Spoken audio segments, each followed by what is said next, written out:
Voilà, bonjour à tous et donc bienvenue à cette session sur l'inégalité des patrimoines.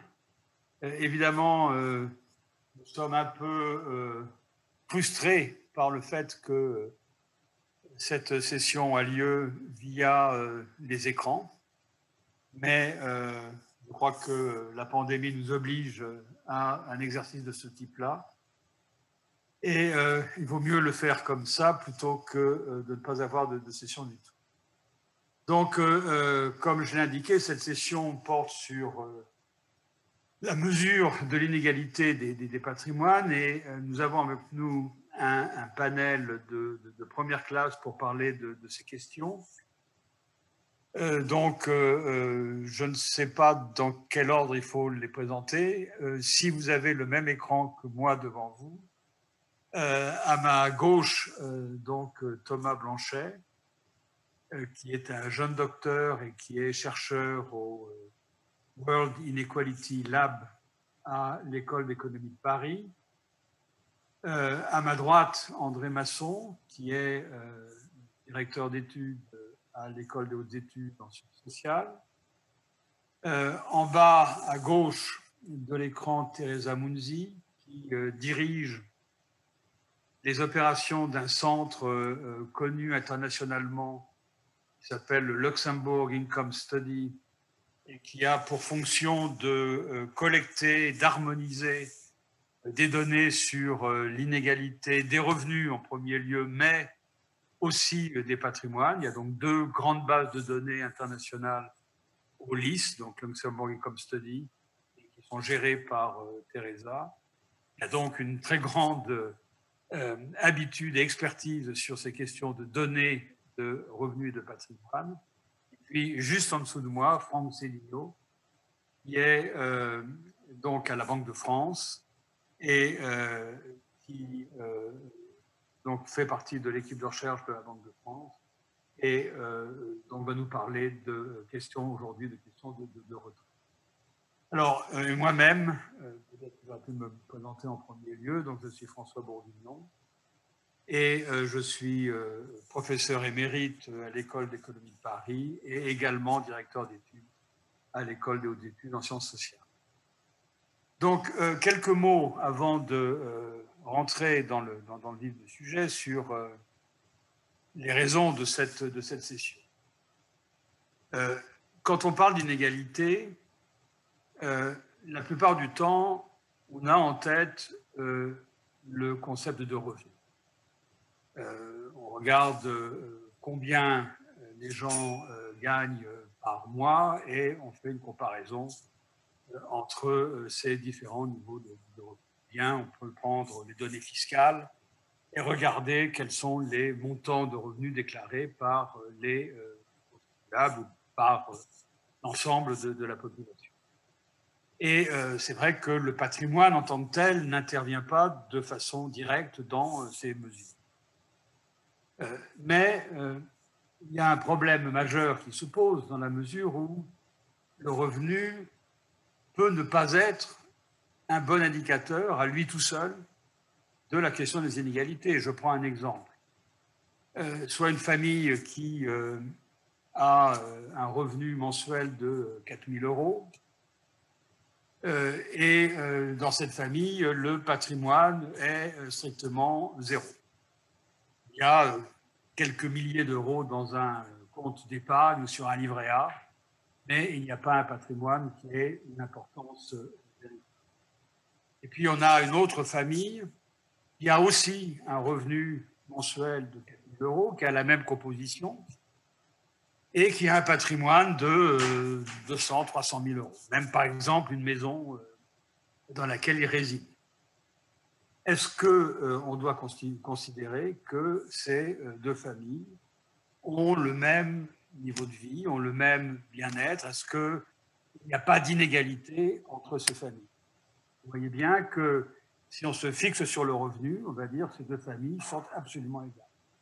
Et si on prend en compte la dimension patrimoine, on se rend compte qu'il y a une inégalité. Et cette inégalité, on la manque quand on se focalise sur le revenu.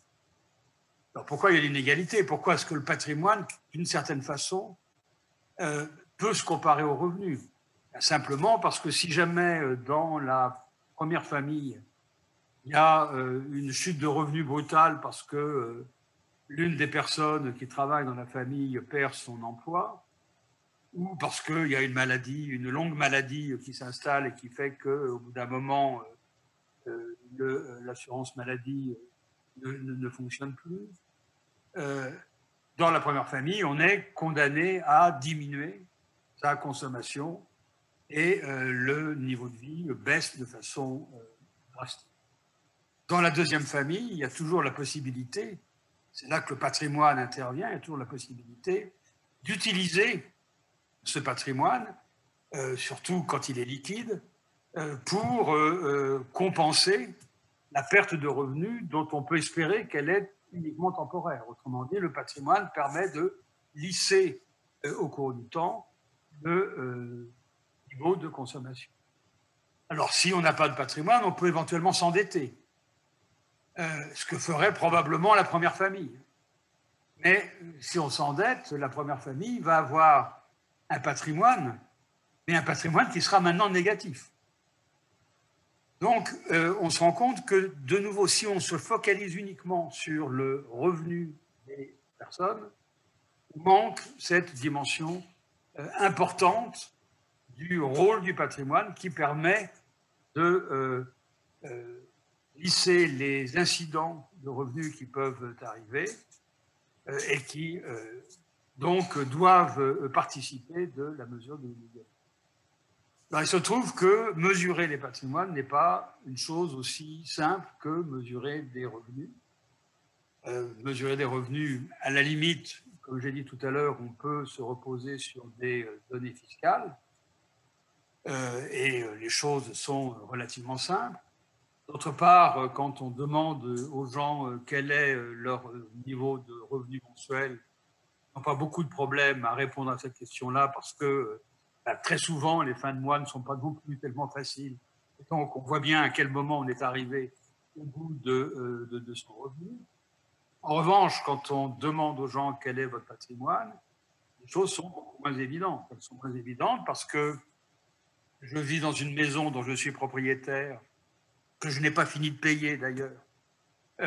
Quelle est la valeur de la maison? Alors, je peux regarder autour de moi, mais je n'ai pas une mesure qui est tout à fait précise de la valeur de ma résidence. Puis, je peux avoir des avoirs financiers, mais je ne sais pas très bien quelle est leur valeur. Et dans toutes ces composantes, pour les remettre ensemble, les choses ne sont pas simples. Et puis, il y a, c'est un point important sur lequel on va insister, il y a ce problème de revenus auxquels on va avoir droit dans le futur, ou auxquels on aurait droit selon certaines contingences, et qui n'est pas une liquidité. Et les pensions de retraite sont un élément de ce type-là. J'arrive près de l'âge de la retraite, aux alentours de 60 ans. Quel est mon patrimoine? Je peux avoir un patrimoine très faible. Mais je vais m'arrêter de travailler et je vais continuer à recevoir une pension de retraite qui donc joue exactement le même rôle que le revenu financier d'un patrimoine que j'aurais accumulé durant toute ma vie. Et donc, voilà un élément de patrimoine qu'il faut prendre en compte, qui est un peu particulier, mais qu'on doit prendre en compte, notamment lorsque l'on s'approche de la fin de cette année. On a d'autres types de patrimoine virtuel qui sont relativement délicats à prendre en compte. Je sais, par exemple, que je vais hériter de mes parents, d'un oncle, d'une tante, à un moment ou à un autre, d'un oncle d'Amérique, disons, mais je ne sais pas quand. Mais néanmoins, je peux éventuellement aller voir un banquier, dire au banquier, regardez, je suis le seul et unique, je suis le légataire universel de cette personne-là, j'aurai tant à un certain horizon, prêtez-moi de l'argent là-dessus. Et probablement que le banquier acceptera si les sommes sont suffisamment importantes. Et là, de nouveau, on a un patrimoine, mais qui n'est que virtuel. Donc, on se rend compte que pour essayer de prendre en compte cet élément qui vient à côté du revenu et qui importe dans la mesure des inégalités lui aussi, les choses ne sont pas commodes. Et la discussion qu'on va avoir aujourd'hui, c'est justement sur la mesure de ces patrimoines, de la mesure de l'inégalité de ces différents patrimoines. Donc voilà ce que je voulais dire pour commencer, pour introduire l'importance de cette question. D'autre part, je voudrais aussi signaler que les mesures d'inégalité ou le degré d'inégalité des patrimoines et des revenus n'ont rien à voir les uns avec les autres. Il y a une très grande partie de la population française ou ailleurs dont le patrimoine est extraordinairement faible, alors qu'il y a relativement peu de personnes, familles, auxquelles le revenu est pratiquement zéro. Donc, à cause de ça, on a des inégalités de patrimoine qui sont beaucoup plus importantes que les inégalités de revenus. Mais il y a un élément qui est important qu'il faut retenir dans cet état de fait, pour retenir le fait qu'il y a une dimension âge qui joue dans le patrimoine et qui est extraordinairement importante.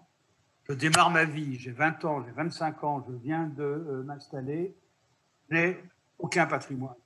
J'ai 35-40 ans et là, je commence à avoir des moyens qui me permettent d'acquérir une résidence. Et mon patrimoine commence à augmenter. J'ai 65 ans, j'ai une résidence principale dont je suis propriétaire.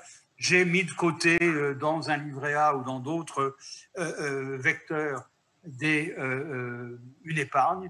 J'ai donc un patrimoine. Et donc là, on se rend compte que l'inégalité, elle dépend de la structure par âge de la population et que l'inégalité ne serait pas tout à fait la même si on regardait l'ensemble de la population par tranche d'âge plutôt que de prendre l'ensemble de la population en même temps. Voilà des dimensions qui sont importantes quand on pense en termes de patrimoine. Elles le sont aussi d'ailleurs, question de âge, elles sont aussi quand on parle de revenus, mais peut-être de façon moins criante que dans le cas des. Voilà, c'est quelques mots pour démarrer notre session. Je m'arrête et je passe immédiatement la parole à Thomas Blanchet pour une présentation des modes de mesure du patrimoine. Thomas, tu as la parole. Merci François. Alors, je vais partager quelques... Parfait, on les voit très bien. C'est bon, c'est vrai, parfait. Très bien, donc ma présentation, comme François l'a un peu rappelé, il y a un peu au moins deux aspects différents de la question est-ce qu'on mesure bien l'inégalité des patrimoines? Il va y avoir d'une part des aspects qualifiés plutôt de questions conceptuelles autour de comment est-ce qu'on définit le patrimoine, comment est-ce qu'on le valorise, qu'est-ce qu'on inclut dedans ou pas. Ma présentation, elle va vraiment se concentrer sur les aspects plus pratiques, à savoir de quel type de données, quels sont les types de données dont on dispose pour mesurer les patrimoines, quelles sont les méthodes dont on dispose pour estimer cette distribution à partir des données qu'on a. Donc pour ça, dans cette présentation, je vais vraiment me limiter à une définition plus traditionnelle du patrimoine, à savoir donc, les actifs moins les dettes, ou par actif, j'entends vraiment des choses qui ont une valeur de marché et qui peuvent, au moins notionnellement, être vendues ou achetées sur un marché. Et donc, ce qui exclut de fait des concepts un peu plus de patrimoine davantage virtuel, comme disait François, quand on parle de patrimoine retraite, de capital humain, dont la question, est-ce qu'on a forcément envie de les inclure dans notre mesure du patrimoine, une question qui n'est pas évidente et qui se pose. Mais du coup, je vais vraiment rester à une définition plus traditionnelle et m'interroger, OK, comment est-ce qu'on va mesurer ce patrimoine? Quels sont les avantages et les limites des différentes méthodes? Dans quelle mesure est-ce qu'elles divergent et comment est-ce qu'on peut les réconcilier? Donc, de façon générale, de vue, d'où vient ce qu'on sait sur les patrimoines? Alors, une première source qui est assez importante, ça va être les montants totaux. qui sont publiés par les instituts statistiques dans le cadre de la comptabilité nationale. Alors en général, qui sont plutôt bien mesurés, en particulier pour ce qui est des actifs financiers. On a vraiment des sources très directes. Donc ça, c'est une source d'information importante, mais qui ne nous informe pas directement sur la façon dont ce patrimoine est distribué. C'est uniquement sur les montants totaux. Ensuite, sur la distribution, d'une part, on va avoir des enquêtes auprès des ménages, et puis ensuite, on va avoir diverses sources administratives. Et puis, une dernière source qui est un peu atypique et aussi assez problématique, mais qui est quand même des enseignements intéressants parfois, ça va être les différents classements de fortune qui existent, qui sont généralement publiés par la presse, et qui cherchent à faire un recensement finalement des plus grandes fortunes dans le monde et dans d'autres pays. Alors, donc, je vais pas trop m'attarder sur le premier point, qui est que ce soit le montant totaux, ce qui n'est pas directement lié à l'inégalité. Je vais directement passer à la question des enquêtes. Donc, les enquêtes de patrimoine, la chose qu'il faut dire, c'est qu'il y a eu quand même beaucoup de progrès au cours de dernières décennies sur la quantité de données, enfin, les nombres d'enquêtes qui ont été réalisées sur les patrimoines. Pendant très longtemps, c'était quelque chose qui était un peu ignoré et par des enquêtes, on avait beaucoup d'enquêtes sur le revenu ou même sur la consommation, assez peu sur le patrimoine. Il y a eu beaucoup de progrès récents, notamment en Europe, où depuis les 2010, vous avez la Banque Centrale Européenne qui a commencé à faire vraiment un effort de mettre en place une enquête pour la plupart des pays européens dans un cadre harmonisé, etc. Mais ça reste le cas que c'est des enquêtes qui sont moins répandues, réalisées de façon moins fréquente que d'autres types d'enquêtes, comme l'enquête sur l'emploi ou l'enquête sur le revenu. En pratique, quand on regarde ces enquêtes, ce qui est très clair, c'est qu'elles ne permettent pas de couvrir la totalité des montants totaux qui sont calculés par ailleurs dans la comptabilité nationale. C'est pas inhabituel, par exemple, pour ces enquêtes, en pratique, de ne couvrir que la moitié des actifs financiers tels qu'on les mesure par ailleurs. Simultanément, elles vont avoir tendance à beaucoup mieux couvrir d'autres types d'actifs comme l'immobilier. Or, on sait que typiquement les actifs financiers sont des actifs qui sont répartis de façon très très inégale, alors que l'immobilier est réparti de façon plus égalitaire. Donc forcément, le fait d'avoir ces divergences, ça va sans doute un peu biaiser l'inégalité, au sens où ça va la sous-estimer. Et en fait, pour ça, bon, il y a plusieurs raisons pour lesquelles on a ces problèmes-là. Et notamment, en fait, clairement, un des problèmes avec les enquêtes de patrimoine, c'est qu'on a des tailles d'échantillons qui sont généralement relativement limitées. C'est-à-dire qu'on va avoir de l'ordre peut-être d'une dizaine de milliers d'individus dans l'enquête. Et ça peut poser problème par rapport au fait que les patrimoines sont toujours quelque chose de très, très concentré. Et donc, quand on va faire une enquête où on va interroger au hasard plusieurs milliers de personnes dans la population, le fait d'avoir une petite fraction de la population qui possède une très, très grande partie du patrimoine, ça va être difficile d'atteindre cette partie de la population à partir d'enquêtes seules. Alors, il y a des méthodes statistiques, type ce qu'on appelle de surpondération. On va essayer d'interroger davantage les gens qu'on soupçonne qui sont plus riches par avance pour essayer de contourner ça. Mais bon, et effectivement, il y a des pays qui le font bien, notamment la France ou l'Espagne. Ce qui bon, déjà, ne permet pas de corriger tous les problèmes non plus, mais peut aussi du coup créer des problèmes de comparabilité entre les enquêtes d'un pays à l'autre. Vous avez des pays où on va finalement réussir quand même à capturer relativement bien dans l'enquête les très hauts patrimoines, d'autres où ça va être beaucoup plus difficile, et du coup la comparaison des niveaux d'inégalité peut poser problème. Donc l'autre source en général sur laquelle on se tourne pour contourner ces problèmes avec les enquêtes, ça va être les sources administratives, en particulier les sources fiscales. Alors pour le revenu, c'est assez simple, parce que généralement le revenu est taxé directement. Alors, il y a quand même quelques soucis qu'il faut prendre en compte, parce que le revenu taxable, ce n'est pas forcément le concept de revenu qui nous intéresse le plus, mais on est quand même assez proche d'un concept de revenu clair, dans les données fiscales directes. Les données sur le patrimoine, c'est beaucoup moins facile, parce que la première chose qu'on voudrait avoir, ça serait un impôt sur le patrimoine, pour mesurer ça. En pratique, les impôts patrimoine sur le patrimoine, ils sont rares, et même de plus en plus rares. même quand ils existent, souvent, ils ont fait l'objet de beaucoup d'exemptions. C'est-à-dire que l'ISF en France, à l'époque où il existait, il y avait beaucoup d'exemptions, notamment pour le patrimoine professionnel, qui font que ce n'est pas forcément évident d'exploiter ces sources de façon directe pour mesurer l'inégalité. Et donc, pour cette raison, quand on utilise des sources administratives pour le patrimoine, on va plutôt se tourner vers des sources indirectes. Alors, la première de ces sources, ça va être l'impôt sur les successions. Et on va associer à la méthode dite de l'estate multiplier, où en gros, on va mesurer en fait le patrimoine des individus au moment de leur mort, c'est-à-dire au moment où ils sont taxés par l'impôt sur les héritages. Et ensuite, on va prendre cet échantillon, on va redresser pour prendre en compte le fait que, bien entendu, la distribution en termes d'âge des gens qui décèdent n'est pas représentative du reste de la population. C'est ça qu'on peut redresser sur la base des taux de mortalité. Et à partir de ça, on va créer une estimation qui s'applique à toute la population. Alors ça, le problème de cette approche, c'est qu'elle implique de supposer que la mort est un phénomène vraiment imprévisible et indépendant du niveau de richesse. Et en ça, on sait que ce n'est pas le cas, que typiquement les gens plus riches ont tendance à avoir des taux de mortalité plus faibles. Et à cause de ça, c'est une méthode dont on soupçonne qu'elle sous-estime plutôt le véritable niveau d'inégalité. En pratique aussi, il y a beaucoup de pays où en fait les droits de succession sont trop limités pour être vraiment exploitables.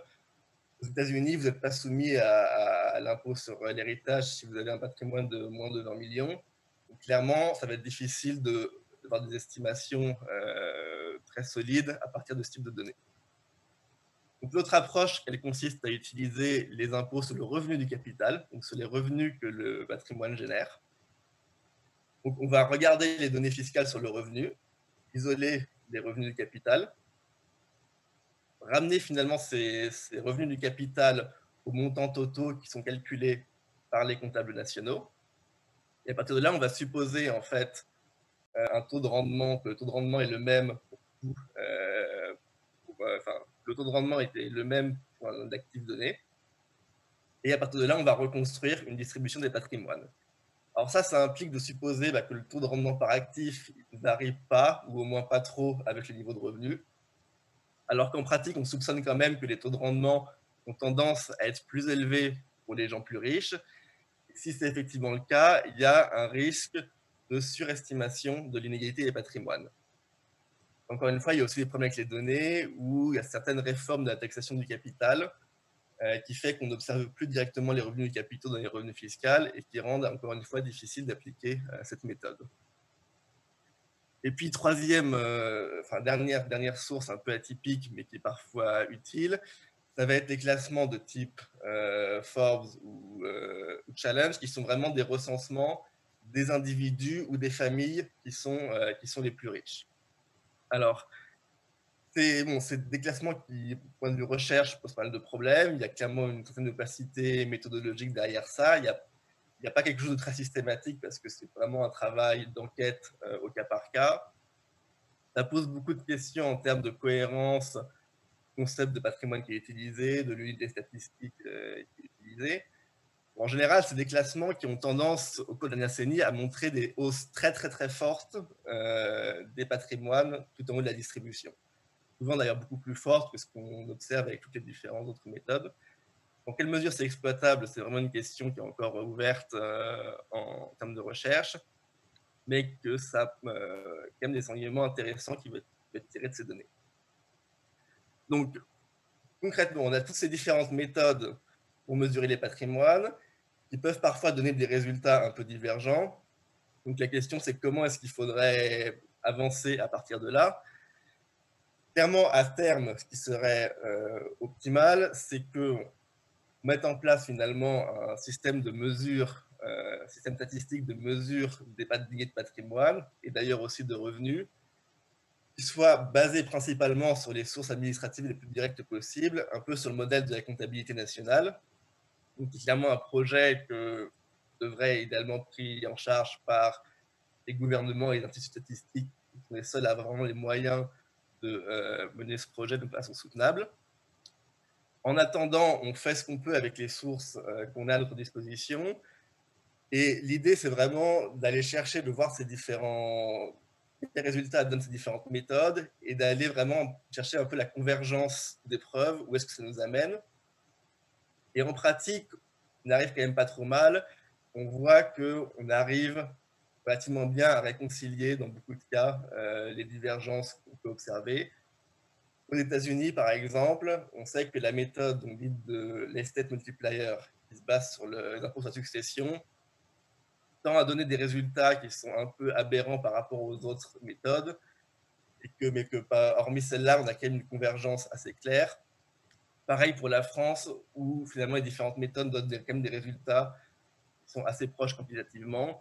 Et donc on voit bien, par exemple, c'est clairement établi à ce stade qu'aux États-Unis, vous avez une hausse des inégalités des patrimoines beaucoup plus élevée que ce que vous avez eu en France.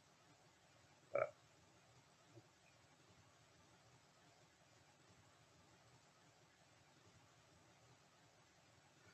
Voilà pour... Merci beaucoup, Thomas, pour ce tour d'horizon sur les méthodes d'appréhension des patrimoines et de leur inégalité.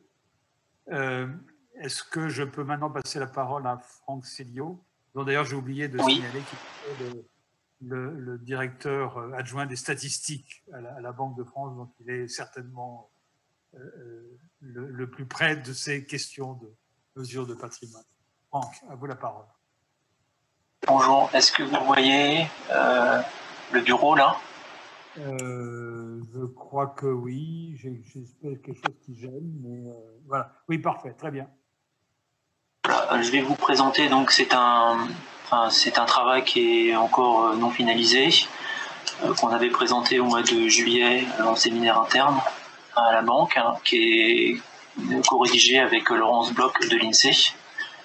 Donc comme l'avaient mentionné François et Thomas, je vais m'attacher, ce qu'on essaie de faire dans cet exercice, c'est de voir comment la prise en compte justement de ce qu'on appelle un équivalent patrimonial des droits à la retraite modifie la distribution de richesse des ménages. Alors, la présentation est assez longue, mais il y a pas mal de choses que je vais sauter. Alors, je crois que ce qui est important, c'est déjà de savoir de quoi on parle quand on dit que c'est un équivalent patrimonial des droits à la retraite. Donc, la première chose, c'est pourquoi un équivalent. La deuxième point qui est important, c'est comment on le mesure, puisqu'il y a plusieurs façons de le mesurer, quels outils pour l'estimer, et surtout, on verra un peu les montants. Après, il y a un peu une discussion théorique, c'est est-ce que théoriquement on peut inclure ou non ces droits à la retraite dans la mesure, enfin l'inclure dans le patrimoine pour mesurer les inégalités. Là, je passerai assez rapidement, c'est pas trop l'objet de la session, et je m'attarderai après surtout à voir comment les droits à la retraite jouent sur la distribution de richesse, avec quelques résultats qu'on peut montrer, qui sont assez intuitifs, je pense. Alors, pourquoi un équivalent? Alors, dans un régime par capitalisation, en fait,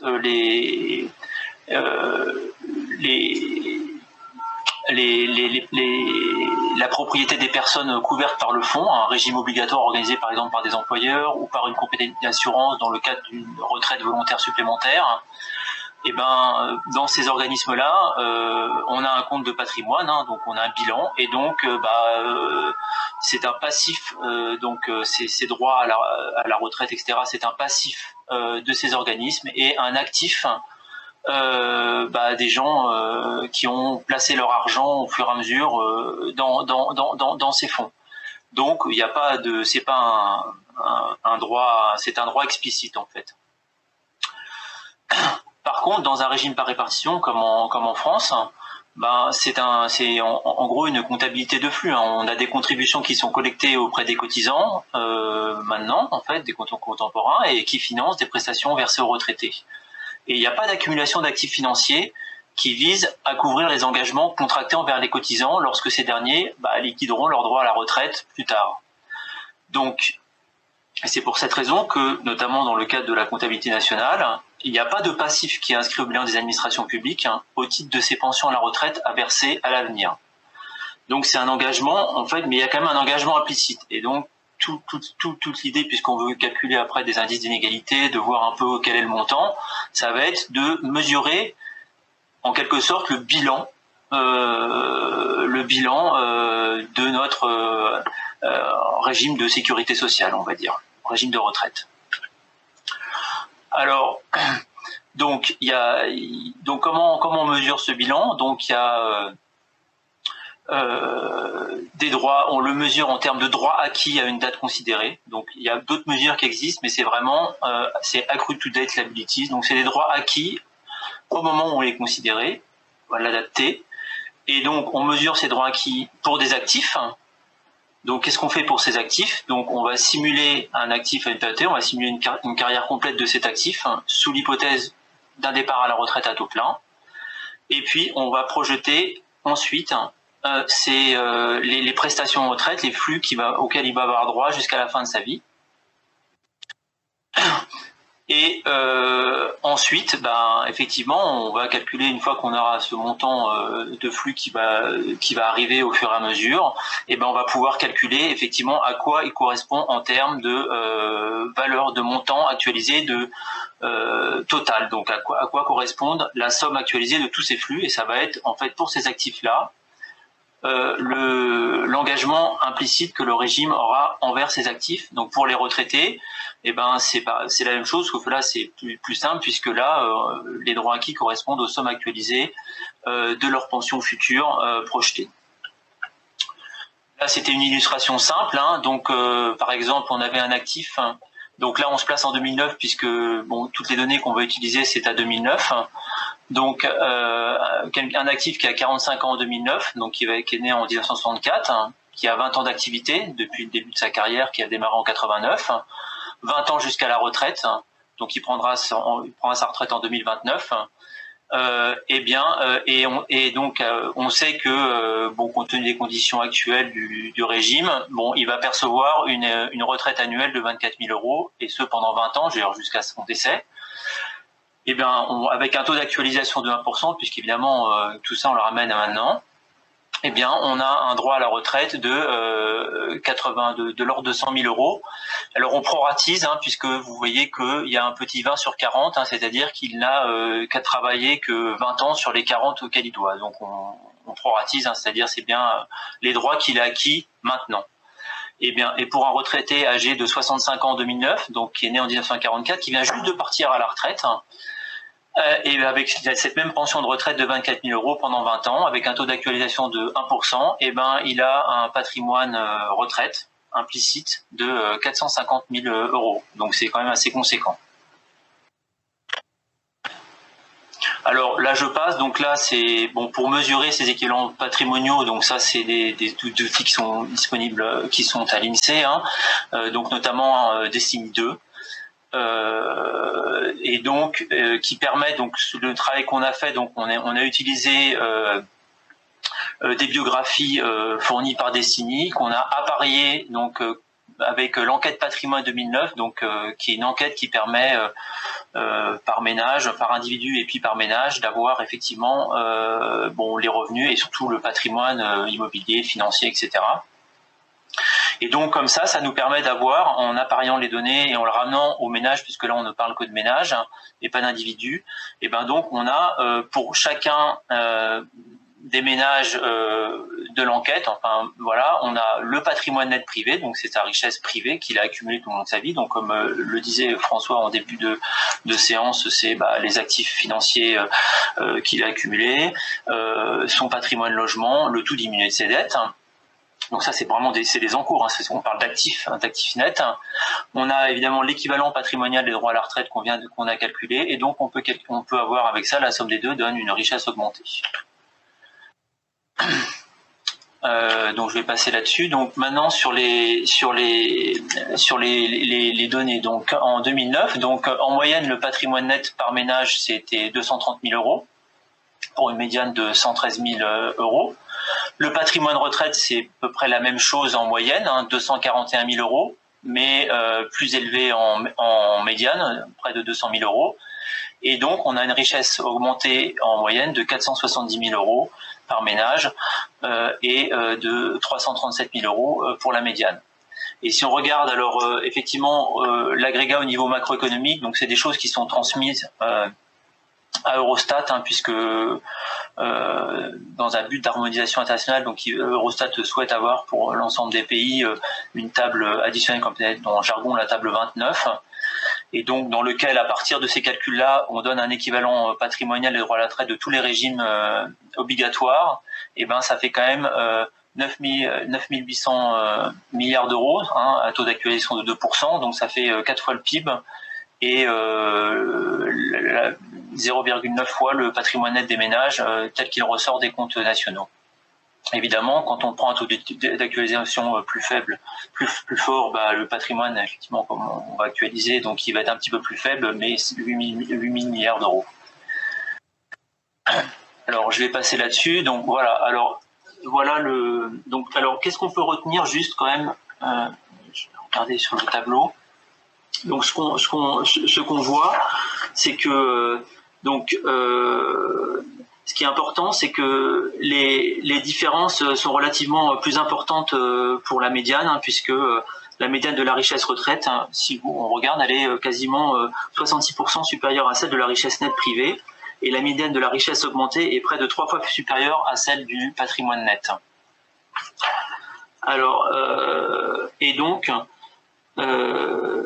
pourquoi, comment on explique ça? Donc c'est le graphique ici. Donc on voit sur ce graphique, donc c'est la distribution du patrimoine net privé par décile et la distribution de l'équivalent patrimonial des droits à la retraite par décile.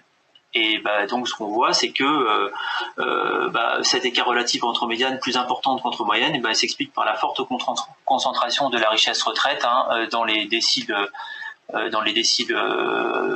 plus petits, puisqu'on voit bien que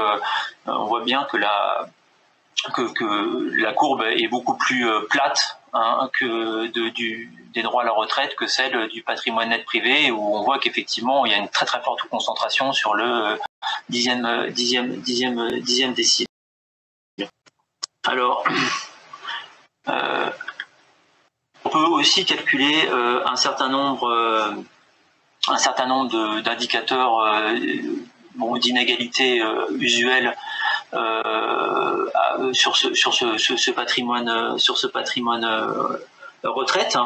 Donc en fait, alors là je l'ai pas mis, mais si je l'ai mis, donc l'inclusion des droits à la retraite dans la richesse des ménages, notamment, réduit le Gini qui passe de 0,683 pour la richesse, le patrimoine privé en fait, à 0,56 pour l'ensemble de la richesse, richesse patrimoine privé plus droit à la retraite.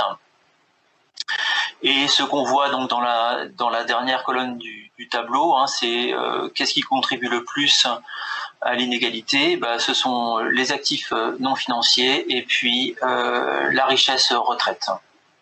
Les actifs financiers contribuent beaucoup moins dans le total que si on regardait simplement le patrimoine privé. Alors une autre façon de voir ça, c'est de regarder un petit peu des transitions par décile. Donc ce qu'on voit donc dans ce graphique, si on regarde ce qui se passe à gauche du graphique, dans le bas de la distribution, donc c'est que par exemple les ménages du premier décile de patrimoine net, donc ils appartiennent pour un tiers d'entre eux au premier décile de richesse augmentée, donc du total de la richesse. Mais il y en a quand même 2 tiers d'entre eux qui appartiennent à un décile strictement supérieur. Donc en fait, ce qu'on voit, c'est que dans le bas de la distribution, notamment sur le premier décile et le deuxième décile, on a une probabilité, après l'inclusion des droits à la retraite, de se retrouver dans un décile supérieur. Et puis, effectivement, après, par contre, on a une probabilité plus grande de se retrouver dans un décile inférieur, sauf pour les classes très élevées, entre le top 5 et puis le top 1%, où en gros on reste, ça change pas grand-chose. Franck, désolé, mais il faudrait conclure là. J'ai fini. Donc là, c'était simplement une distribution aussi du patrimoine net, des équivalents patrimoniaux et du patrimoine net total par classe d'âge, et où on voit effectivement qu'on a une augmentation, mais ça c'est donc on a des profils similaires d'évolution au cours du cycle de vie entre droits acquis et patrimoine net. Voilà. Donc je vais m'arrêter là sur la conclusion, mais il n'y a pas ce qu'on peut retenir, c'est que l'inclusion des droits à la retraite quand même dans la richesse c'est quelque chose d'important pour analyser sa distribution, il nous semble, que la distribution de richesse est moins inégalitaire quand on inclut les droits à la retraite, hein, et que la mesure des effets distributionnels des droits à la retraite dans le patrimoine total notamment dépend de la source utilisée pour mesurer le patrimoine privé. Ça fait écho à ce que indiquait Thomas dans sa présentation avant, hein, puisque on a une sous-estimation dans l'enquête patrimoine du patrimoine des ménages par rapport à ce qu'on peut mesurer en comptabilité nationale. Et donc la question qu'on peut se poser, c'est qu'est-ce qui se passe si on avait une mesure redressée au lieu d'une mesure brute, et quels seraient les effets distributionnels de cette nouvelle mesure avec l'inclusion des droits à la retraite. Merci beaucoup.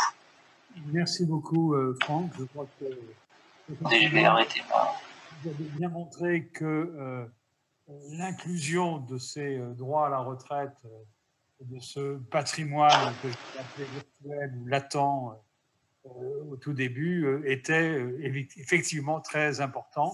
Je crois que son existence ou sa définition pose des problèmes, et j'ai des questions là-dessus, mais on y reviendra par la suite. Je passe maintenant la parole à Teresa Munzi pour une autre vision de la mesure des patrimoines. Teresa.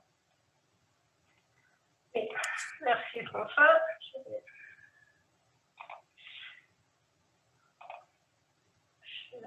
Screen. Ok, est-ce que vous voyez ma présentation? On voit très bien, c'est parfait. Ok, parfait. Donc, bonjour tout le monde et merci. Donc, ce que je voulais apporter à cette discussion, c'est le point de vue de la comparaison internationale, plus spécifiquement donner un aperçu sur les différents défis que l'on rencontre quand on harmonise ce genre de données dans notre cas basées surtout sur des enquêtes auprès des ménages, et donc de donner un aperçu aussi sur les limitations qu'on rencontre quand on fait ce genre de comparaison à travers les pays, mais aussi au fil du temps pour le même pays.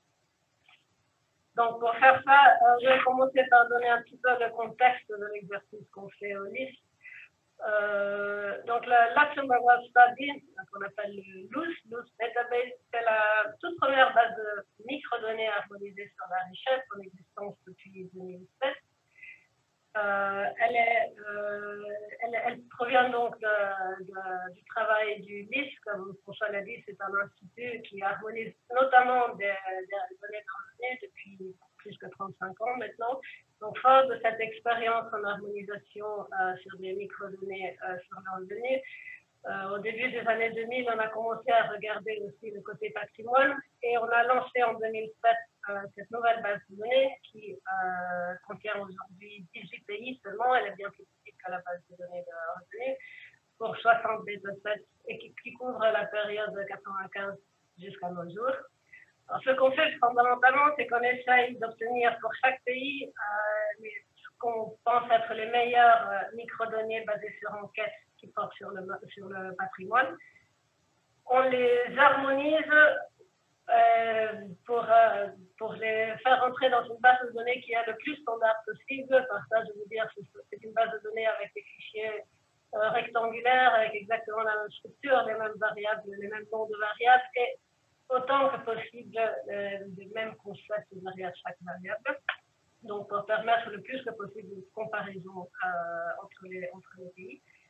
Et après, on met cette base de données à la disposition des chercheurs autour du monde à travers un système d'exécution à distance. On a des milliers de chercheurs qui utilisent cette base de données dans le cadre du LUS pour étudier notamment les niveaux des patrimoines ainsi que des analyses distributionnelles. composition du portefeuille ou des exercices comme la répartition conjointe des revenus de la richesse. Je voulais justement vous donner un petit goût de ce qu'on peut faire justement sur ce dernier point à propos de la répartition conjointe des revenus de la richesse. Vous voyez ici des heatmaps, je ne sais pas si on dit carte thermique en français, donc on voit sur la diagonale la couleur plus foncée qui dénote la plus forte corrélation de ces deux distributions, notamment aux États-Unis où cela se concentre surtout dans le haut de la distribution. En Allemagne, c'est plutôt dans le bas de la distribution. Vous voyez le carré plus foncé donc pour le premier quintile pour les deux distributions. Alors qu'en Australie, la corrélation est déjà moindre. Pour arriver à l'extrême du Japon, où la corrélation est très très faible entre les deux distributions. Maintenant, il est clair que mesurer le patrimoine est bien plus complexe que mesurer le patrimoine. François a déjà introduit ça au tout début de la session. Je pense, et on a vu ça aussi dans la discussion juste précédente à la mienne, que la plus grande complexité en termes de mesure du patrimoine, c'est la prise en compte des retraites. Je ne vais pas dire beaucoup sur ça, on a déjà vu beaucoup de problématiques liées à ça dans la discussion précédente. Bon, il est difficile de mesurer la valeur des retraites, notamment comme les systèmes sont par répartition plutôt que par capitalisation. Qui arrive qu'on se retrouve très souvent dans la situation que beaucoup de fournisseurs de données n'incluent pas les avoirs en retraite dans leurs données. Donc, on n'arrive pas à avoir une mesure du patrimoine total complète. C'est pour cette raison qu'au LIS, dans la base de données LUS, on a décidé, à différence que pour le revenu, d'avoir plusieurs variables de household net worth. C'est-à-dire selon la disponibilité des retraites qui a été prise en compte dans chaque pays, on crée des variables, des concepts de total net worth différents. Donc, je vais vous montrer dans la diapositive suivante, on part par un concept où les pensions sont complètement exclues, qui est disponible dans la plupart des pays, jusqu'à un concept où toutes les pensions, tous les droits de pension sont inclus, qui est très rarement disponible dans les pays. Mais on fait ça pour pouvoir comparer, quand on choisit un certain nombre de pays à comparer, on choisit la définition qui a, disons, le plus grand dénominateur commun, donc pour lequel tous les mêmes pensions sont disponibles. Mais même si on fait ça, le biais reste grand, parce que imaginons qu'on prend donc une définition qui comprend seulement les avoirs de pension par capitalisation et pas les pensions et les retraites par répartition. Si des pays qu'on choisit, il y en a un qui a une plus forte composante de retraite par répartition ou que par capitalisation, naturellement, même en prenant cette mesure qui est conceptuellement la même, on arrive à des résultats biaisés. Donc voilà justement en bas de cette diapositive les 4 concepts qu'on a créés de household net worth. Et comme vous le voyez avec les petits tics en haut de la diapositive, seulement 3 des 18 pays qu'on a maintenant dans la base de données LUS ont la disponibilité totale de toutes les pensions. Alors que la plupart d'entre eux, pour la plupart d'entre eux, on peut construire une valeur de patrimoine net sans les pensions. Enfin, le Japon est un cas à part, je ne vais pas maintenant dessus.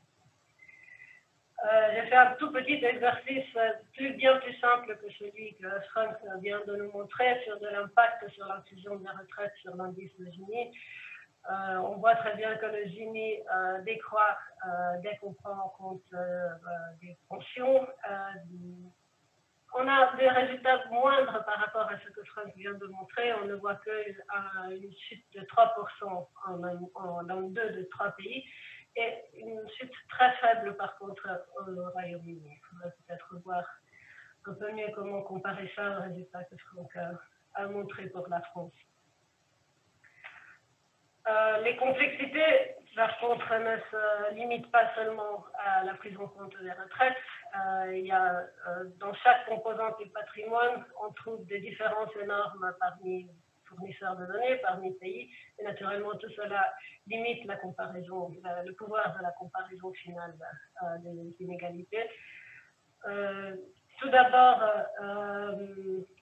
la valeur des patrimoines, des avoirs non financiers peut être mesurée de façon très différente et on voit ça dans beaucoup de données qu'on reçoit.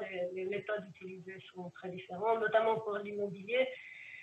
Et naturellement, l'immobilier est une très forte composante du patrimoine total, surtout pour les ménages, pour la plupart des ménages, mais surtout pour ceux qui sont en bas de la distribution. La date à laquelle l'évaluation est faite est cruciale. Cela est surtout vrai pour les avoirs financiers qui sont surtout importants en haut de la distribution. Donc, cela va créer un biais en haut de la distribution si on compare des données qui ne sont pas, qui ont été évaluées à des dates très différentes par rapport à la situation conjoncturelle des pays. L'inclusion ou non-inclusion de ce qu'on appelle les actifs et passifs contingents peut être très différente dans les différentes enquêtes. Donc, les lines of credit, je ne sais pas si on dit lignes de crédit en français, qui peuvent être inclus ou pas inclus parmi les passifs, mais même des choses comme les prêts informels qui peuvent, dans certaines enquêtes, être inclus comme prêts, dans les autres, être inclus comme expected donations, donc qui passent du côté des avoirs plutôt que du côté des passifs, peuvent créer des différences notables.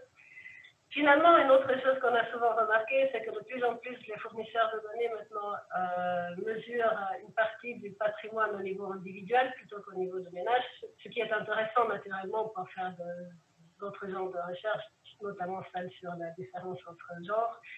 Mais ce qui se passe, c'est que très souvent, on trouve que dans le même ménage, mari et femme déclarent le 100% de la totalité de certains assets à leur nom et donc on se retrouve avec 2 fois l'évaluation de son savoir.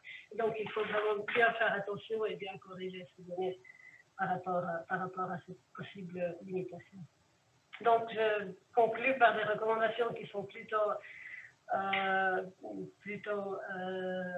obvious par rapport à ce que je viens de dire. Il faut notamment, premièrement, faire un effort pour que tous les fournisseurs de données intègrent dans leurs données la mesure totale des avoirs en retraite, ce qui est très important.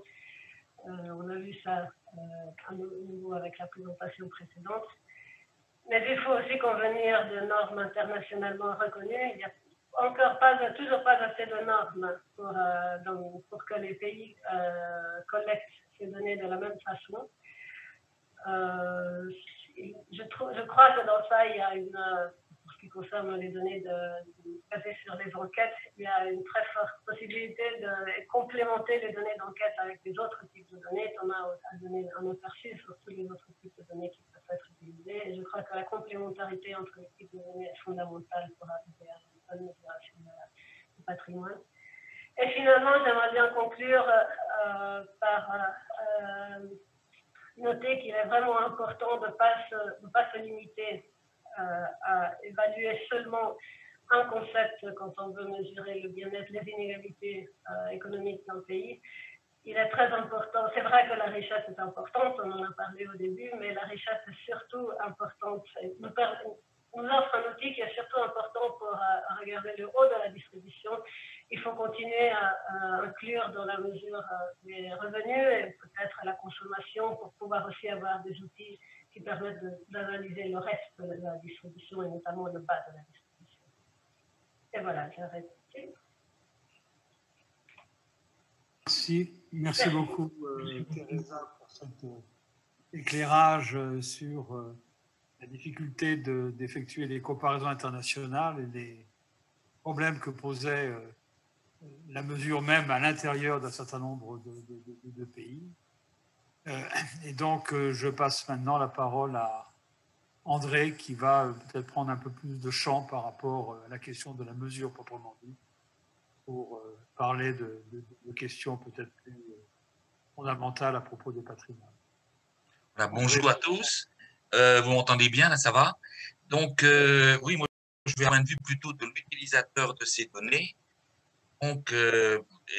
Effectivement, avoir un point de vue complémentaire, mais un peu différent. Donc, je pars du patrimoine dans sa version traditionnelle, hein, celle que mentionnait Thomas Blanchet, donc hors les droits à la retraite, et je somme à leur valeur de marché tous les actifs qui peuvent l'être. Alors, je pars de la formule de Frank Knight, pour vous donner une idée, 1920, le patrimoine est un mélange complexe d'héritage, de chance et d'effort, probablement dans cet ordre d'importance. Et si les données peuvent conforter ou réfuter une telle affirmation, voilà ce qu'il avait en tête. Donc l'effort, c'est le travail, l'épargne sur les revenus, et la chance, c'est plutôt les plus-values. Et donc, c'est comme ça qu'effectivement, il peut y avoir une relation large entre le patrimoine et le revenu. Et donc, l'héritage, c'est les héritages et les donations reçues, mais à la limite aussi versées. Si on a versé une donation, on a moins de patrimoine. Et puis, vous avez les effets, par exemple, du mariage. Rappelez-vous le livre de Piketty 2013, Le Capital au XXIe siècle, ici de Balzac, avec l'histoire de Vautrin et de Rastignac, l'ambitieux Rastignac.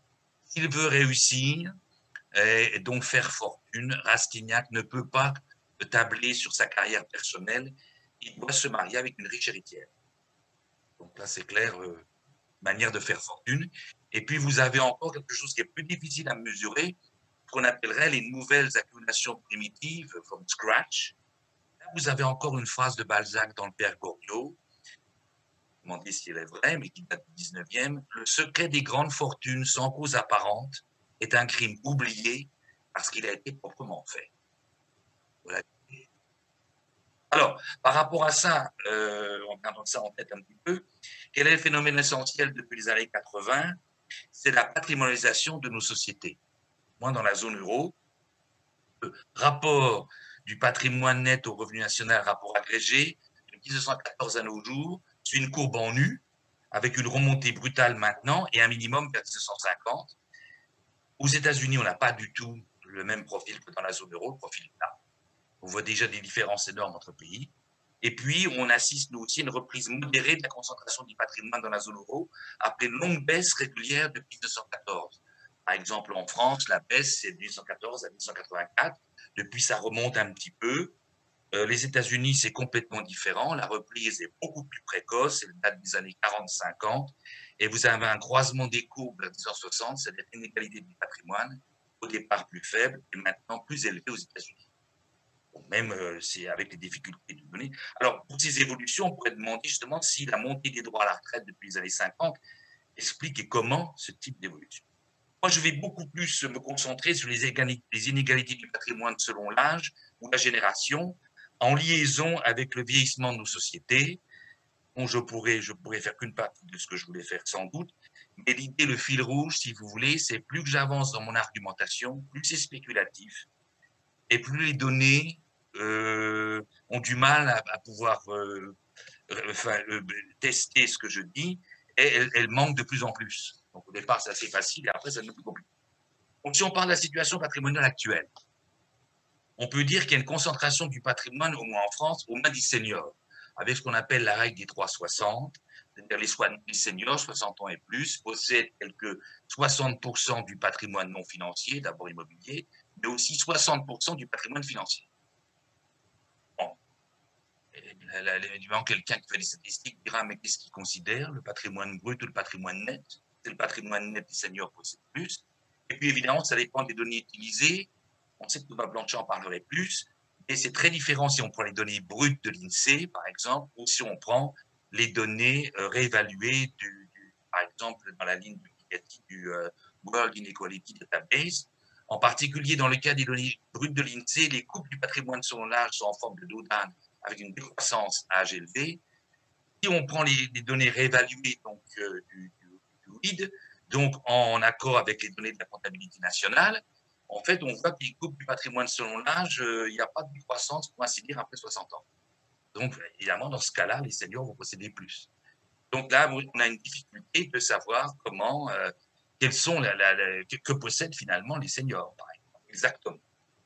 Le deuxième point, alors, qui est mieux étayé, c'est que au niveau financier, les seniors ont une épargne peu risquée, essentiellement quasi-liquidité et assurance vie. Leur taux de détention de valeur mobilière à peine supérieur à la moyenne.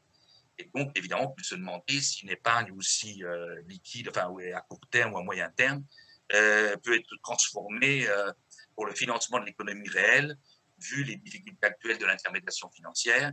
Et donc, je parlerai de la crispation patrimoniale des seniors. Si je vais maintenant du côté de l'héritage, on a des travaux quand même de terme court pour la France, en dépit du manque de données pour les années récentes. Et si vous voulez, ce qu'on observe, et qui est apparemment bien documenté, c'est que le flux annuel de donations ou d'héritage aux revenus disponibles est passé de 8,5% en 1980 à 20% aujourd'hui, donc une multiplication de 2,4 par rapport aux revenus disponibles. Donc, ça a augmenté vraiment très, très vite. Et deuxième point, c'est que l'héritage est reçu en pleine propriété à la mort du second parent, à près de 60 ans en moyenne aujourd'hui. Pourquoi en France? Parce que c'est les avantages accordés aux conjoints survivants comme statut dans les droits de succession. Le conjoint survivant est héritier à part entière depuis 2001 et il ne paye pas de droits de succession depuis 2007. On pourrait en conclure qu'on devient riche surtout en devenant vieux dans notre pays, et ce qui se passe ailleurs dans la zone euro, sur tous les aspects juridiques, là, sur le statut du conjoint survivant en matière de succession. Bon, je passe sur le fait que les jeunes sont plus contraints par leur liquidité de leurs projets patrimoniaux et que le processus d'accession à la propriété leur prend beaucoup de temps et que donc ils vont pouvoir épargner dans d'autres projets patrimoniaux placés dans leur cycle de vie. On voit bien là que la difficulté que mentionnait déjà Teresa, mais quelqu'un doit avoir une idée que ce diagnostic de la situation patrimoniale actuelle tient le coup. Il faut des données internationales donc beaucoup plus riches que celles que j'utilise ici et qui n'existent pas toujours. L'idée étant que le diagnostic est assez négatif, puisque la situation patrimoniale actuelle, d'après ce que je vous ai dit, est néfaste pour l'égalité des chances entre, en gros, héritiers et non-héritiers, le bon équilibre des rapports entre générations, puisque les seniors possèdent le patrimoine, et puis le financement de la croissance, comment orienter l'épargne abondante des ménages vers les investissements productifs requis aujourd'hui.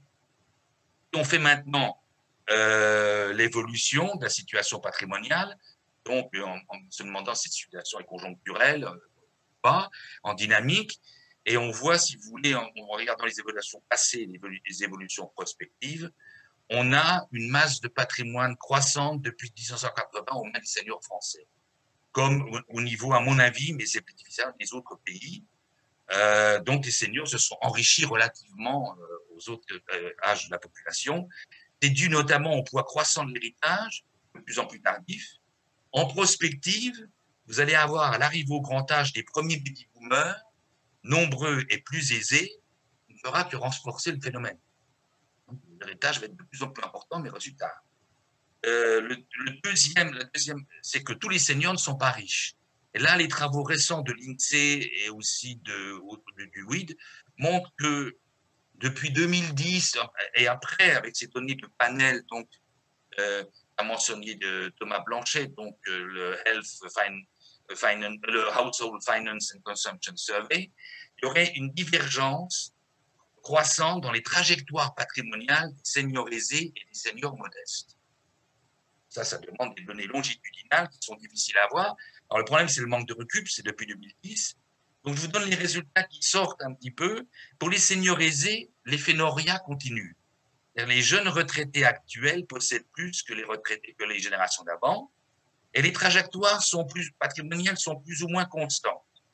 La retraite est une période où on peut encore s'enrichir, avec le coronavirus, c'est encore plus le cas, puisque la consommation baisse et l'épargne monte. Et en fait, qu'est-ce qui représente assez bien ces évolutions? L'évolution du patrimoine moyen réévalué, oui, les seniors montrent bien ça. Maintenant, si je regarde moi les seniors plus modestes, après 2010, on s'aperçoit que l'éphénoria s'inverse pour les générations récentes. D'un seul coup, les jeunes retraités ont moins que leurs aînés et les trajectoires baissent. Et c'est assez bien représenté par l'évolution du patrimoine médian et relativement correctement perçu puisque les données brutes sous-estiment plutôt les patrimoines importants. C'est une manière de réconcilier les deux types de données.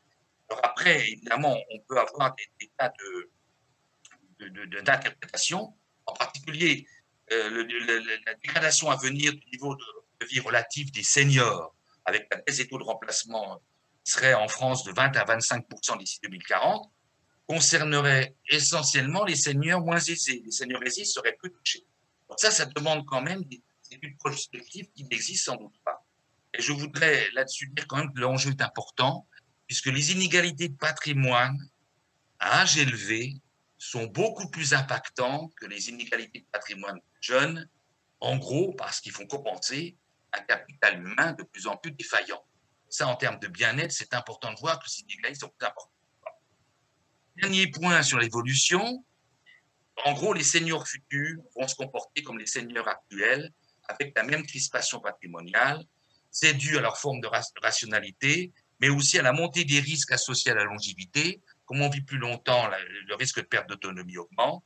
Les pensions nettes en réel risquent de se dégrader ou de devenir plus incertaines, et la providence est à la peine. Et surtout, le soutien familial risque de devenir de plus en plus aléatoire, en particulier avec l'augmentation de la distance géographique entre parents et enfants. Donc, si vous voulez, la situation actuelle qui est néfaste risque de perdurer. Les seniors, en particulier aisés, par motif de précaution ou de joy of living, la joie de posséder pour le statut, le contrôle, le pouvoir, vont continuer à thésauriser plutôt que de consommer, donner aux œuvres à la famille ou investir. Et donc, on a une situation qui est importante et qu'il faut donc arriver à contrôler. Il me reste combien de temps? 2 minutes? Je t'entends pas. 2? D'accord. Alors, sur les consommateurs, pourquoi je n'entends pas François? Oui. Alors, la conséquence de tout ça, si vous voulez, c'est que comment remédier à cette situation néfaste et durable? On peut soit redistribuer en prenant aux riches, aux vieux riches, comme le propose par exemple avec un impôt annuel élargi sur la fortune, soit inciter les seniors aisés à ne plus autant thésauriser, mais à plus consommer, donner ou investir. Et pour ça, il faut jouer de manière assez subtile sur les droits de succession en termes d'incitation, donc, mais avec un bâton qui serait une surtaxe successorale bien ciblée sur les seuls héritages familiaux, je passe. En gros, il faudrait indiquer aux seniors qu'il n'est pas question de devenir le plus riche cimetière. Et la carotte serait des placements financiers de long terme un peu nouveaux pour financer l'économie, qui seraient largement exonérés de droits de succession, un peu comme l'assurance vie, mais pas sur 8 ans, beaucoup plus long. Alors, bon, les réactions à ça vont être assez compliquées à tester.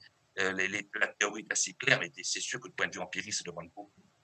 Donc, conclusion. Bon. À quoi servent les données, les études économétriques et expérimentales qu'on a, si elles ne peuvent pas complètement valider ou invalider le scénario que je propose? Je pense que si on les améliorait, et elles sont déjà presque arrivées à le faire, elles devraient montrer l'importance d'une réforme importante, qu'elle fiscale ou autre, pour remédier à une situation patrimoniale dont elle montre qu'elle est à la fois massive, inédite, néfaste et à peu près qu'elle est durable. Si on ne le fait pas, on aura le poids accru d'un héritage tardif, une épargne trop abondante mais inerte aux mains des seniors aisés, deviendrait des constantes durables de nos sociétés rentières et héritières. Donc, les données permettent au moins de comprendre qu'il faut une réforme importante. Parfois, quand on a évalué les effets de différentes réformes, ça, c'est... Voilà. Merci beaucoup, André, pour élargir la discussion à des questions qui pratiquement touchaient à la politique économique et à la fiscalité, et de montrer effectivement que notre mesure de patrimoine et de l'inégalité des patrimoines ne permettait pas de prendre des décisions politiques de façon suffisamment éclairée. Donc j'ai un certain nombre de questions qui ont été posées. Il faut que je fasse du tri à l'intérieur. Je crois que je les adresse à vous tous de façon commune, même si de temps en temps, peut-être qu'elles concernent plutôt l'un ou l'autre d'entre vous. La première réaction, c'est de dire, mais pourquoi vous ne parlez pas des très, très, très, très riches? C'est un peu le résultat de ce que l'on peut voir dans les médias quand on nous parle des Gates et des Bezos et des Zuckerberg, etc. Finalement, la question posée est, quand on nous dit que le 1% le plus riche en termes de patrimoine dispose de 20% du patrimoine total en France, de presque 50% aux États-Unis. Est-ce que c'est vrai ou est-ce que c'est pas vrai? Est-ce que quelqu'un veut répondre à cette question sur les ultra-riches?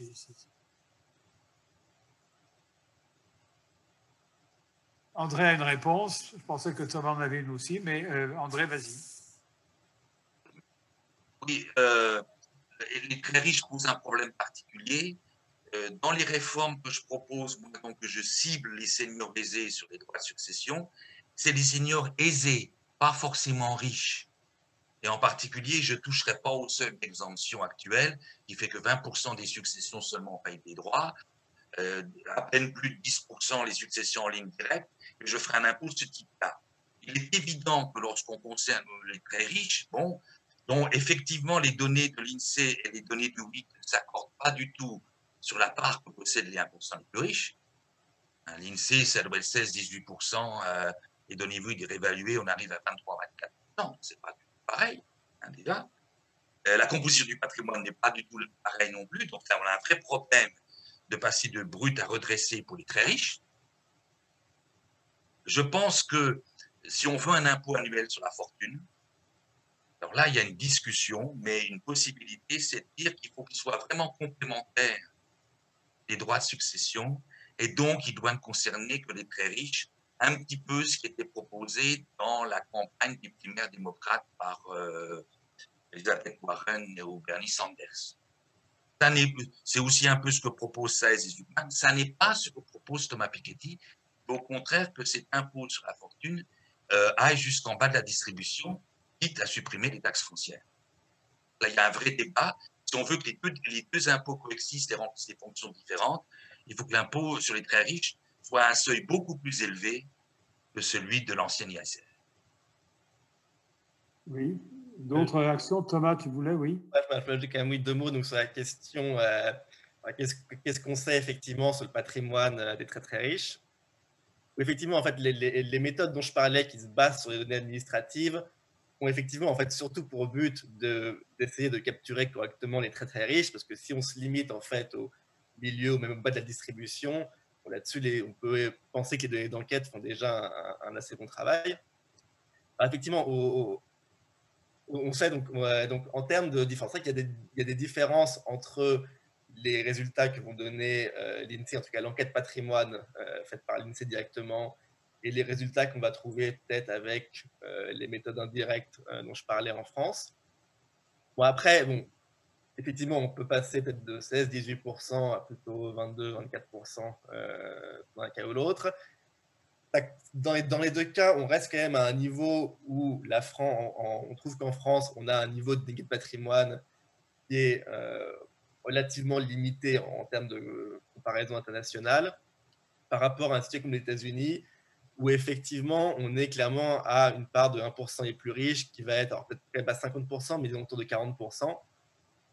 Et que là-dessus, encore une fois, et là pour le coup, on a quand même une convergence assez claire entre d'une part les données qui sont issues de la méthode par capitalisation qu'on trouve, et les données qui sont publiées par la Federal Reserve, donc des comptes, établi des comptes financiers distributifs, où ils ont pris leur propre enquête de patrimoine, ils ont corrigé et recalé sur les montants de la comptabilité nationale. Et si on regarde le montant finalement le montant de patrimoine détenu par les 1% les plus riches, on a clairement des tendances qui sont très convergentes entre ce qu'on va trouver via les méthodes de capitalisation et ce qu'eux trouvent.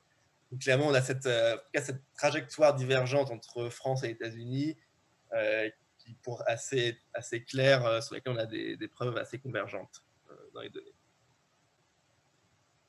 Merci. Alors, une autre question qui s'adresse alors plutôt à la question des retraites. La remarque consiste à dire, mais ce patrimoine retraite n'est pas liquide. Je ne peux pas aujourd'hui, alors je suis à 20 ans, j'élabore sur la question, mais je pense que c'est ça qu'elle signifie.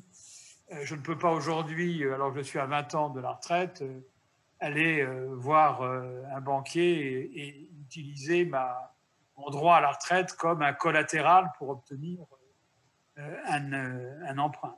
Et il y a une remarque qui nous dit dans certains pays, on peut utiliser son droit à la retraite justement pour faire des opérations de capital et notamment pour faire un paiement comptant pour l'achat d'une résidence. Comment est-ce que tout ça s'articule? Est-ce que Franck et Teresa qui ont parlé de ça peuvent nous dire, éclairer ce point-là?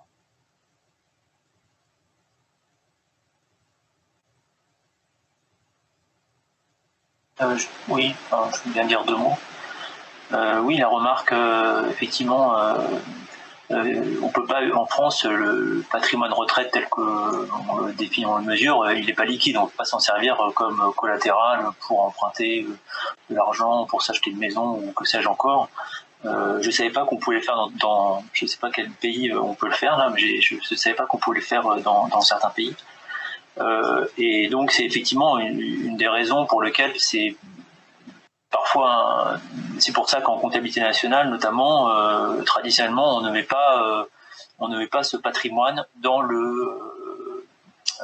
On ne comptabilise pas ses droits pour 2 raisons. La première, c'est que effectivement, ce n'est pas un patrimoine monétisable et liquide, donc du coup c'est pas monétisable, donc du coup on ne le met pas on ne le met pas, enfin parce que c'est, comme je vous disais au début de la présentation, c'est un droit implicite en fait et pas explicite, parce que ce patrimoine dans d'autres pays sous forme de fonds de pension, il est dans le patrimoine des ménages quand même. Et puis la deuxième chose, c'est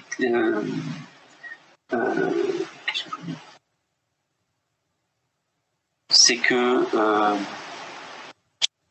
alors il y avait le collatéral, et puis oui, et après la deuxième chose, je crois, qui est aussi qui a trait aux comparaisons internationales, c'est que la mesure de ces droits implicites, donc ça j'en avais touché un mot dans la présentation, c'est assez compliqué, parce que du coup il faut quand même des modèles de micro-simulation, etc. Donc pour la France, on s'est documenté, on utilise certaines approches. Dans d'autres pays, c'est pas forcément fait de la même façon. Donc je crois qu'aussi quand on fait des comparaisons internationales, il faut être assez prudent, mais il n'en reste pas moins quand même que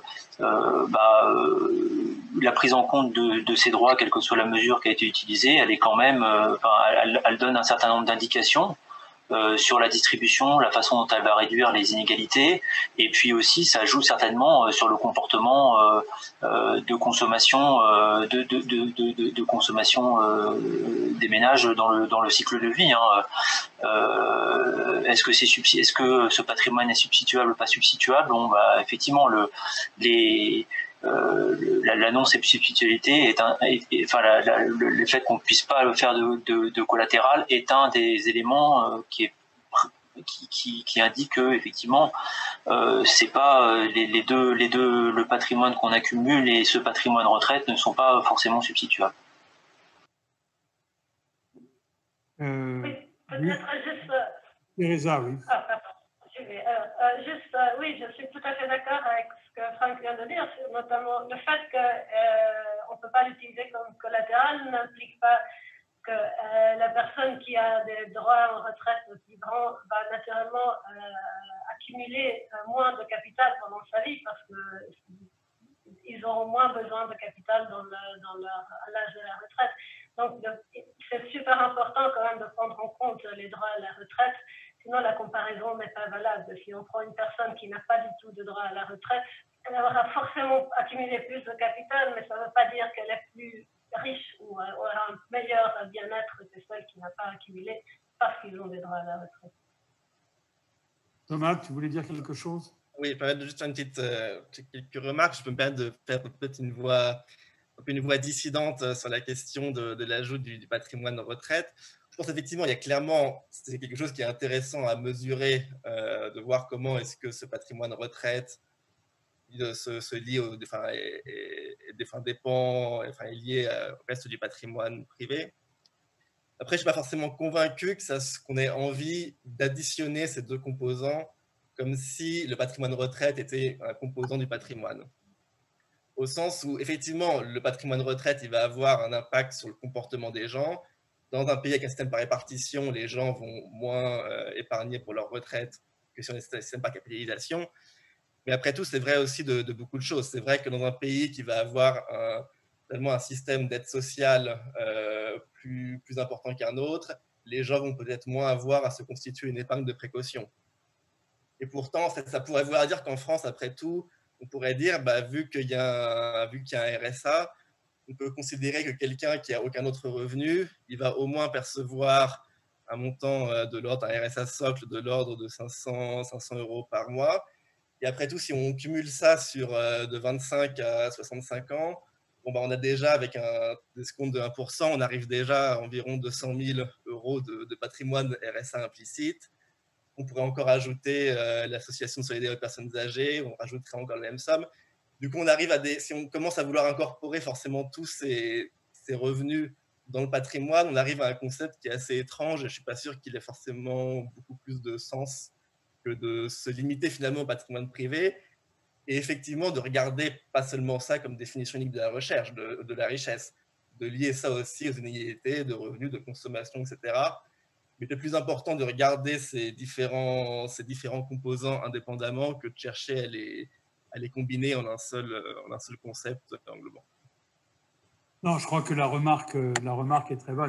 Je viens de recevoir un message à propos des patrimoines disant encore un élément contre considérer le patrimoine retraite au même titre que d'autres composantes du patrimoine. La remarque dit qu'il s'agit d'un revenu différé, il ne rentre pas dans la succession. Donc, effectivement, je meurs aujourd'hui, mes droits à la retraite ne vont pas à mes héritiers. Donc, il y a effectivement une dimension qui est différente sur le patrimoine retraite. Et la remarque de Thomas à l'instant est une bonne remarque. J'en parlais au tout début, je parlais de patrimoine contingent. S'il m'arrive quelque chose, effectivement, j'ai un revenu minimum garanti qui est le RSA. Donc, je peux considérer que avec une certaine probabilité, je peux compter sur ce patrimoine. Mais je crois que le traiter de la même façon qu'un actif financier est quelque chose qui n'est pas aussi simple que ça. Cela étant, je comprends aussi tout à fait la remarque de Teresa de dire, mais comment on fait quand on compare des pays dans lesquels on a un système de retraite par capitalisation et des pays dans lesquels il y a un système de retraite et dans lequel on considère que le capital accumulé pour la retraite fait partie du patrimoine, et des pays dans lesquels on a un système par répartition qui, à la fin des fins, peut être très équivalent. Donc, il y a véritablement un problème qui se pose là. Dans les questions, alors... Je ferais... Rapidement, André. Oui, parce que derrière ça, il y a même les histoires des pensions de réversion. Oui. Par exemple, voilà. Alors, un exemple tout simple, c'est que la Suède a refusé les pensions de réversion d'une pension ridicule, par presque idéologie, entre guillemets, puisqu'en fait, les femmes doivent pouvoir se débrouiller comme les hommes et tout ça, etc. C'est vraiment l'idéologie des époux Myrdal. La conséquence, c'est que le taux de pauvreté à âge élevé augmente.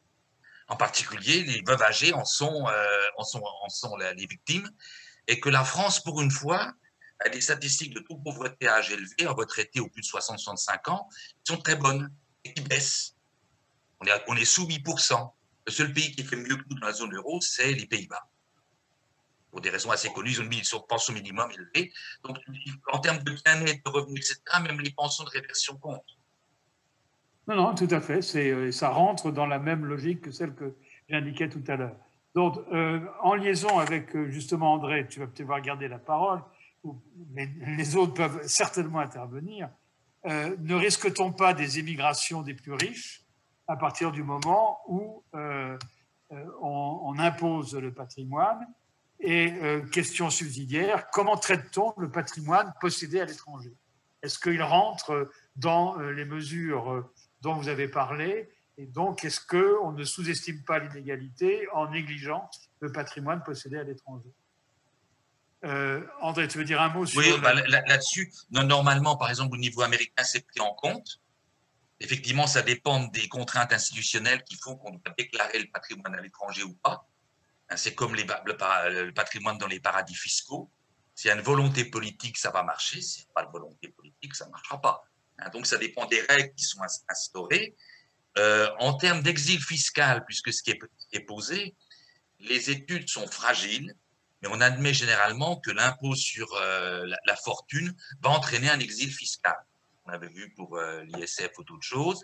Alors, ça, évidemment, ça milite pour des cadastres, des déclarations de fortune incorporées au niveau européen ou même à un niveau plus élevé. Tout le monde, les études, mais ce n'est pas totalement convaincant, c'est que l'exil fiscal pour les droits de succession est plus faible. Il y a des expériences qui ont été montées entre les États américains, où on montre que lorsqu'il y a une course au moins 10 ans en termes de droits de succession, ça n'a pas d'effet sur la mobilité des vieux riches. Et lorsqu'on dit que bon, les États américains, s'il faut se déplacer 3000 km, c'est quand même beaucoup, en fait, ce même résultat serait obtenu sur les cantons suisses. C'est une information intéressante. Sur la question des paradis fiscaux, je pense qu'il faut aussi insister sur le fait qu'il y a des progrès majeurs qui ont été faits ces derniers temps par des accords internationaux sur l'échange d'informations bancaires, qui fait que ça devient quand même beaucoup plus difficile de dissimuler des avoirs bancaires à l'étranger. Et il y a de plus en plus de pays qui participent. Sur la question de la comparaison internationale et le fait qu'il est important de prendre en compte le patrimoine de retraite pour la comparaison internationale, je vais signaler que la remarque que j'ai faite tout à l'heure émanait de notre collègue Jean-Luc Tavernier, donc le directeur de l'INSEE. Donc il montre bien que l'INSEE est tout à fait consciente de ce problème. D'autres questions? Alors, il y a une question sur quel est le pays le plus inégalitaire. Je pense que la réponse à ça va probablement être les États-Unis, en tout cas parmi les pays développés. Je ne suis pas sûr qu'on ait une information qui soit vraiment très très bonne s'agissant des économies en développement ou des économies émergentes. Donc, je pense que la réponse à cette question est relativement évidente. Une question sur peut-être la présentation d'André. Cette idée de dire effectivement ce sont les seniors qui détiennent le capital, ce qui rejoint un peu le point que je faisais au tout début, qui est que l'âge est vraiment une variable ou une caractéristique très importante pour analyser les inégalités de patrimoine, et ça n'a pas beaucoup de sens de comparer le patrimoine d'une personne de 65 ans, de 70 ans et le patrimoine d'une personne de 25 ans. Mais tu disais apparemment, André, c'est ça qui a été relevé, que l'inégalité a augmenté parmi les seniors.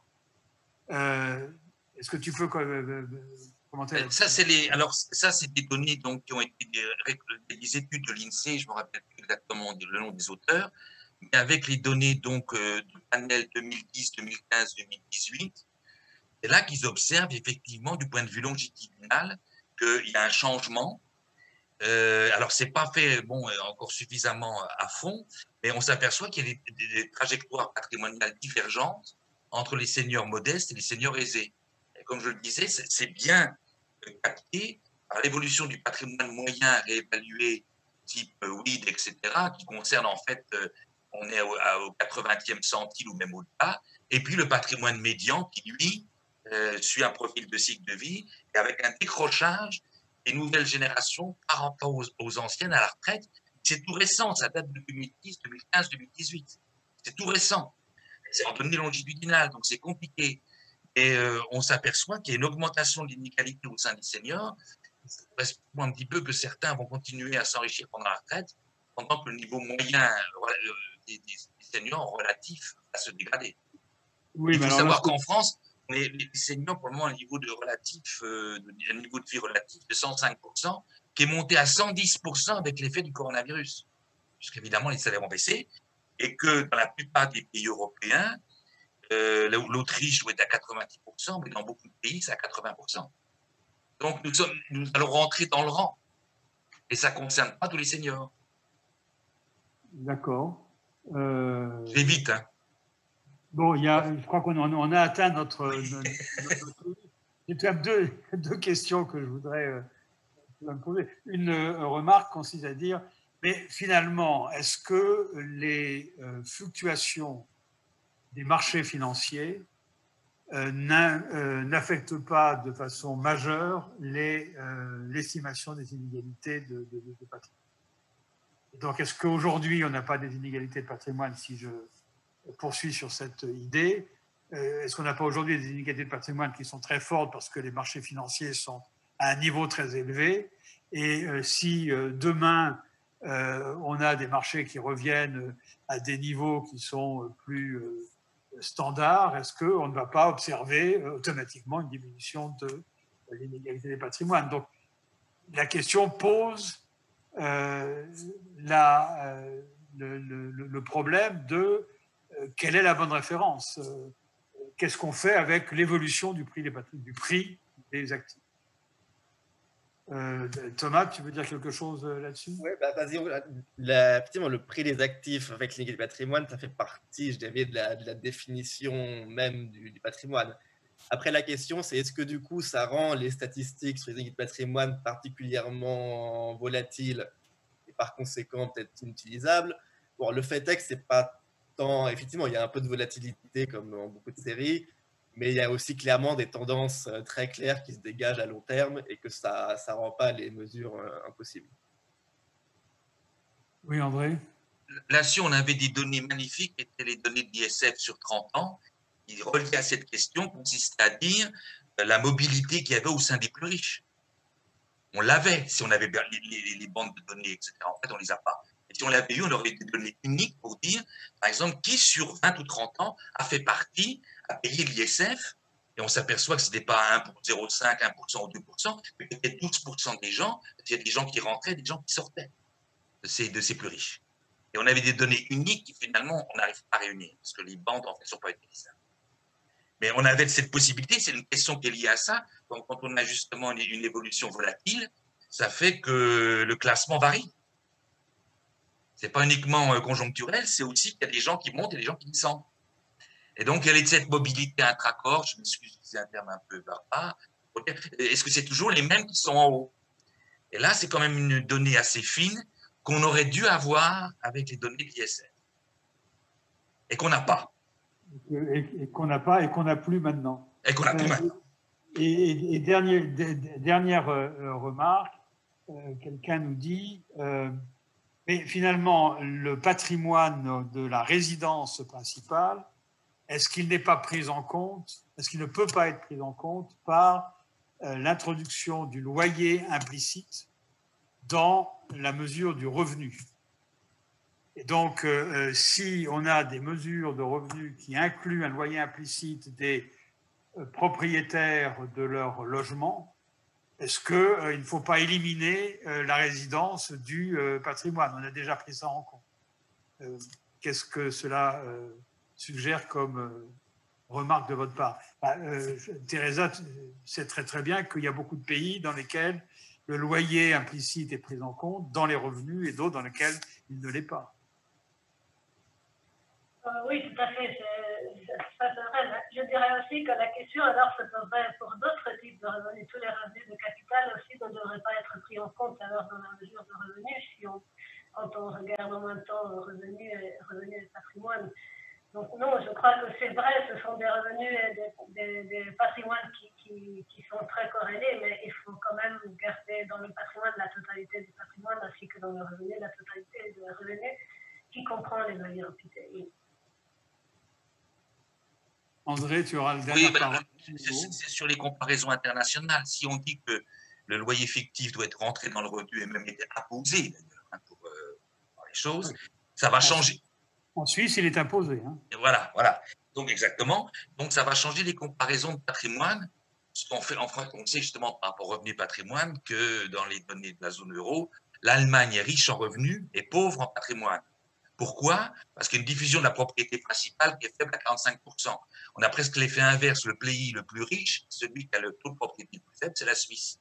La Suisse doit être à un tiers de propriétaires. Propriétaire à Genève, c'est difficile. Donc voilà. Mais donc si on fait ça, peut-être qu'on résoudra le paradoxe qui fait que les Allemands sont riches en revenus et pauvres en patrimoine. On ne tiendra plus compte du logement. Donc là, si on fait les comparaisons, les Allemands se comportent mieux. Rappelez-vous que ce qui s'est passé en 2011, le titre du Spiegel, Armutslüge, les mensonges de la pauvreté, parce que c'était l'époque où on sauvait les Grecs, et sont sorties les premières données du Health, Finance and Consumption Survey qui montraient que la Grèce était plus riche en patrimoine que l'Allemagne. Bon, et c'est sur ce point qu'on va conclure. Je crois que la discussion a été éclairante sur le fait que dans cette tentative de mesurer les inégalités dans nos sociétés, on a certainement fait des progrès gigantesques du côté des revenus. On a encore des zones d'ombre dans la façon dont on comptabilise le revenu. La preuve en est cette histoire de loyer implicite. Les problèmes ou les difficultés semblent encore plus élevés du côté des patrimoines. Néanmoins, on a, je pense, aujourd'hui des instruments qui nous permettent de suivre au cours du temps l'évolution de ces inégalités. On a, comme l'a montré, je trouvais que on y est passé très rapidement, mais comme l'a montré Teresa, une façon de regarder aussi la corrélation entre patrimoine et revenus, qui, comme je l'ai dit au tout début, est quelque chose d'extrêmement important. Et peut-être aussi, mais je trouve qu'on n'a peut-être pas assez insisté sur ce point-là, et peut-être que les statistiques n'insistent pas suffisamment sur ce point-là, qui est ce dont a parlé André plus précisément, cette question des seniors vis-à-vis des autres, où on se rend compte que mélanger les différentes classes d'âge nous amène à des constatations qui ne recouvrent pas une réalité. Le simple fait qu'on est dans des sociétés vieillissantes et qu'il y a plus de seniors par rapport à des juniors, en tant que tel, ça modifie la distribution du patrimoine et les inégalités de patrimoine. Et donc, avoir de façon systématique cette analyse, comme l'indiquait André, d'inégalité des patrimoines à l'intérieur de classes d'âge, pour les seniors jeunes et les seniors plus âgés, je pense que c'est quelque chose de véritablement important que les statisticiens devraient avoir en tête, et probablement que c'est quelque chose que l'IS ou l'OUS devrait pouvoir mettre en évidence dans les différents instruments qui sont disponibles dans cette institution pour examiner le niveau et l'évolution des inégalités. Donc, merci à tous, merci à ceux qui nous ont écoutés et qui nous ont posé quelques questions. Je crois que, encore une fois, cette session a été très éclairante, et je conclus là avec simplement quelques minutes de retard. Merci à tous et à bientôt.